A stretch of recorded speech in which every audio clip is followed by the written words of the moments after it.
Dengan nama Allah yang Maha Pemurah, lagi Maha Mengasihani. Sejambak mawar, seharum kasturi, buat peneraju majlis. Barisan panel hakim yang sentiasa berisimilasi dengan kebenaran, saudara penjaga masa yang cakna dengan landiknya, warga pendidik yang bermisi, seterusnya warga intelektual penerus wawasan negara.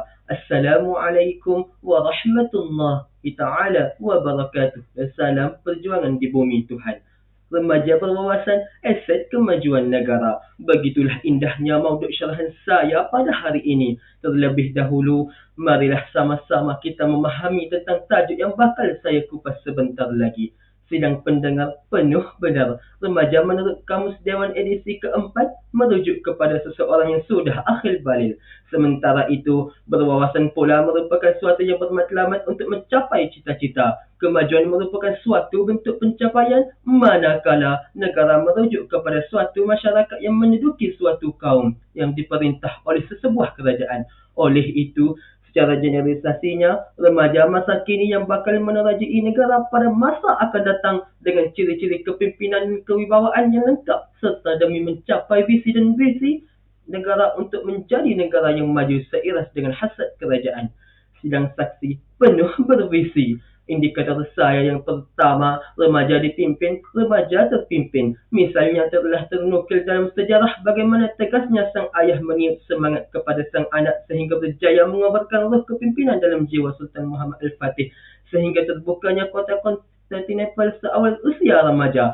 Kita lihat pula tokoh-tokoh besar seperti Sayyidina Ali bin Abi Talib, Uthman bin Affan, Usamah bin Zaid, Umar bin Abdul Aziz dan Uqbah bin Nafi adalah sebahagian pemimpin generasi Islam dan mempunyai semangat yang tinggi sewaktu usia masih muda. Tidak hairanlah kerana guru mereka adalah Rasulullah SAW sendiri. Sebagaimana sabdanya, aku berpesan kepadamu supaya berbuat baik kepada golongan pemuda. Sesungguhnya hati mereka paling lembut. Sesungguhnya Allah telah mengutuskan bahawa agama Hanif ini, lalu para pemuda bergabung denganku dan orang-orang tua menentangku. Riwayat Bukhari.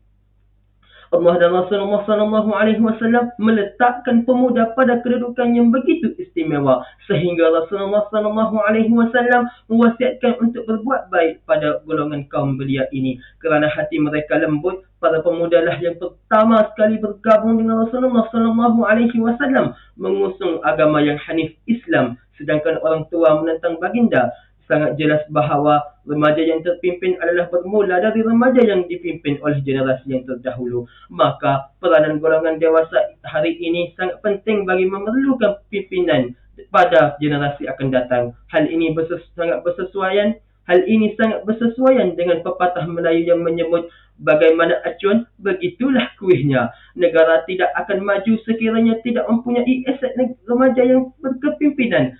Sidang penonton penuh santun. Indikator saya yang kedua, remaja berani tunggak pertiwi. Tiada kejayaan tanpa keberanian. Kejayaan dalam hidup adalah perjuangan yang pada hujungnya adalah kemenangan. Kemenangan hanya milik orang yang berani. Untuk berjaya, remaja mesti berani mencari dan menambah pengetahuan, maklumat dan pengalaman. Berani mencuba apabila mahukan kejayaan milik kita. Keberanian Sayyidina Ali radhiyallahu anhu semasa menggantikan tempat tidur Rasulullah SAW dalam peristiwa hijrah adalah model ideal untuk dicontohi remaja. Hal ini kerana terbukti bermula dari sifat berani itu telah menjadi pembangkit kejayaan agama Islam hingga ke hari ini.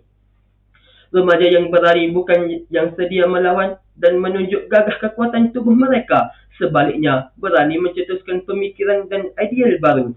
Miliki keberanian jiwa, hadapi segala rintangan. Justru tetapkan matlamat yang jelas dan seterusnya berani mencapai matlamat itu. Tidak syak lagi bahawa sifat berani dalam diri remaja adalah penentu kemajuan sesebuah negara. Indikator saya yang terakhir ialah remaja gemilang, remaja berwawasan. Hal ini telah terpatri dalam hadis Nabi yang berbunyi, sesungguhnya Allah sangat-sangat kagum terhadap pemuda, remaja yang tidak didapati pada dirinya keruntuhan moral dan akhlak. Kata syabuah yang dikaitkan dengan pemuda pada hadis di atas dijelaskan dalam kitab Faidatul Qadir sebagai pemuda yang tidak diperuntukkan hawa nafsunya Sebaliknya, dia membiasakan diri melakukan kebaikan. Dia berusaha keras menjauhkan mereka dari gejala sosial serta mengajak pemuda lain membuat ma'ruf. Pada zaman Rasulullah SAW, remaja sangat gigih dan beriman.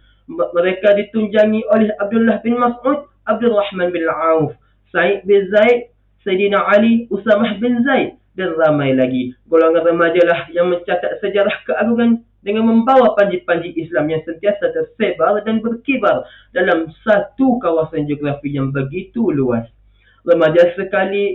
Jelas sekali remaja seperti model di atas terpelihara daripada perkara negatif seperti berpeleseran di pusat hiburan, jalanan, pesta keramaian dan lain-lain. Remaja ini sudah pasti akan memperlihatkan watak yang lebih jelas dan menjadi model serta sebagai pengantara kepada masyarakat. Sudah terang lagi bersuluh, remaja berwawasan acuan Rasulullah SAW mampu membina negara maju ke arah lebih berwawasan. Sidang pendengar sekalian, tamat sudah hujah saya di sini. Izinkan saya mengundur diri. Madah diungkap, santun bicara, pantun dilantun, mengusik hati. Salah dan silap tutur bicara, pohon diampun seikhlas hati. Wabillahi taufiq wal najah. Wassalamualaikum warahmatullahi ta'ala wabarakatuh.